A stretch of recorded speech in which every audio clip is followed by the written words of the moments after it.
আস্তাগফিরুল্লাহ আস্তাগফিরুল্লাহ। হে মদখোর ব্যক্তি, তোমার কি লজ্জা শরম হয় না? রমজান মাসে মদ খাও, তুমি আল্লাহরে মুখ দেখাবে কেমনে? ভাই কি করব, এটা ছাড়তেই পারি না। তোমাদের মতো লোকদেরকেই পুলিশে খুঁজে, যেদিনকে ধরা খাবো ওই দিনকারই বুঝবা। কি বলে বাকওয়াস কথা। আরে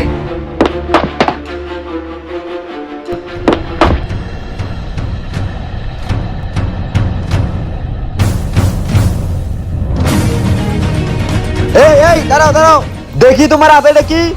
স্যার, এটা আমার ছোট ভাইয়ের জন্য দুধ। কই দেখি দেখি দেখি, এই তো, এই স্যার, এটা আপনি দেখি কি করবেন? কই দেখি, আমি দেখবো দেখি। আল্লাহ, এখন কি হবে?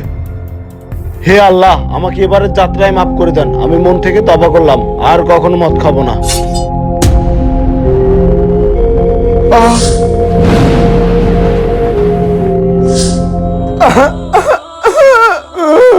এ ভাইয়া ওঠো, কান্না করিও না, তোমার ভাইয়ের দুধ আমি কিনে দিব।